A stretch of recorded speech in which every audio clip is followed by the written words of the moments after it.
नमस्कार, मैं हूं सच्चिदानंद वशिष्ठ और सज्जनों, हर महीने की तरह अक्टूबर का महीना मिथुन राशि के लिए कैसा जाने वाला। तो सबसे पहली बात तो यह है कि अक्टूबर का महीना ये मिथुन राशि वालों के लिए 2-3 फायदे दे सकता है। सबसे पहला, अगर किसी का वैवाहिक संबंध नहीं बन पाया है तो उनका वैवाहिक संबंध हो सकता है। किसी को संतान की कामना है तो संतान की प्राप्ति हो सकती है और भाग्य की वृद्धि होगी। ये विशेष इस महीने के अंदर आपको उपलब्धि हो। बाकी अगर स्वास्थ्य की बात करें, विचारों की बात करें, विचार बहुत बढ़िया होंगे, कर्म बहुत बढ़िया होंगे और स्वास्थ्य आपका बहुत बढ़िया रहे। धन संबंधी अगर बात करें तो 18 अक्टूबर के बाद का समय वो बहुत ही ज्यादा शुभ धन के लिए, कुटुंब के लिए, परिवार के लिए और सामंजस्य का है। इसके अंदर हर प्रकार का सामंजस्य आपका बना रहेगा। और अगर हम बात करें मित्र और भाइयों की, आपके पराक्रम की, तो वहां पर दिक्कत आ सकती है। मित्रों के साथ कुछ अनबन हो सकती है, भाइयों के साथ कुछ अनबन हुई है, तो उसका आपको ख्याल रखना है, ध्यान रखना है। अगर हम बात करें आपके प्रॉपर्टी, वाहन, तो वहां पर किसी प्रकार की कोई दुविधा नहीं है। और विशेष करके और 17 तारीख के बाद आपके बहुत ही कार्य प्रॉपर्टी संबंधी आपके बनने वाले हैं जो अब तक के।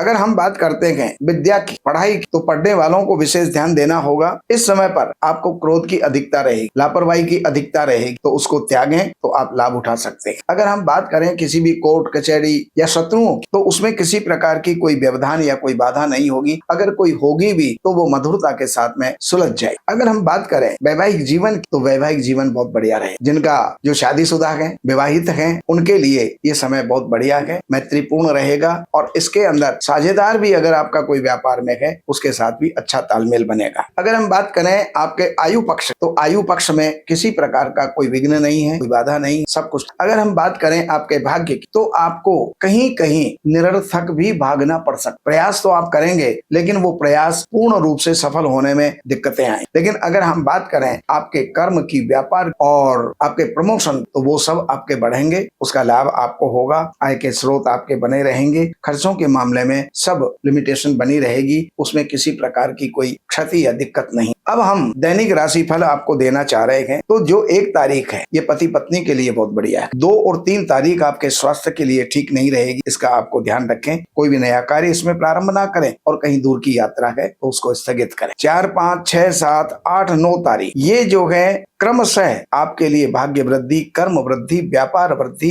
और आय वृद्धि को देने वाले होंगे। 10 और 11 तारीख को आपको विशेष ध्यान रखना होगा, किसी प्रकार का कोई इन्वेस्टमेंट या देन लेन ना करें, उसमें आपको नुकसान हो सकता है। 12, 13, 14, 15, 16, 17, 18 तारीख ये जो 7 दिन हैं ये आपके हंसी खुशी के लिए हैं। अच्छा वातावरण रहेगा, अच्छे विचार रहेंगे, परिवार के साथ, भाइयों के साथ, मित्रों के साथ अच्छा तालमेल रहेगा और धन की वृद्धि हो। 19, 20 तारीख में आप थोड़ी सी चिंता में घिर जाएंगे। अब वो चिंता किस बात की होगी, वो कोई भी कारण हो सकता है, लेकिन शिव की आराधना करते हुए दूध और चीनी का दान करें तो आपकी ये चिंताएं समाप्त हो जाएंगी। 21, 22, 23 तारीख विद्यार्थियों के लिए बहुत बढ़िया गुजरने वाली है, उसका लाभ उठाएं और उसमें लापरवाही ना करें। 24, 25 तारीख इसमें अपने व्यवहार को मधुर रखें, सुंदर रखें, अन्यथा किसी के साथ कोई विवाद या झगड़ा हो सकता है। 26, 27, 28 ये पार्टनर के लिए, लाइफ पार्टनर के लिए इनके अंदर तालमेल बढ़िया रहेंगे। 29, 30 तारीख में आप अपने स्वास्थ्य का ध्यान रखें। स्वास्थ्य आपका डगमगा सकता है, आप अस्वस्थ हो सकते हैं। शिव जी का ध्यान करते हुए दूध और चीनी का दान करें। बाकी इस समय पर कोई नया कार्य ना करें और कहीं कोई लंबी दूरी की यात्रा है तो उसको भी स्थगित आपको करना चाहिए। 31 तारीख आपके भाग्य वृद्धि की रहेगी। तो ये पूरा महीना कुल मिलाकर के जैसा भी हमें नजर आया वो हमने आपको बताया। बाकी जानकारियों के लिए इन नंबरों पर संपर्क करके, कार्यालय से अपॉइंटमेंट लेकर के, कार्यालय की सेवाएं अर्पण करके जो भी आप जानना चाहते हैं, ज्योतिष से संबंधित या वास्तु से संबंधित या पूजाओं से संबंधित जो भी आप जानना चाहते हैं, जान करके लाभ उठा सकते हैं। नमस्कार।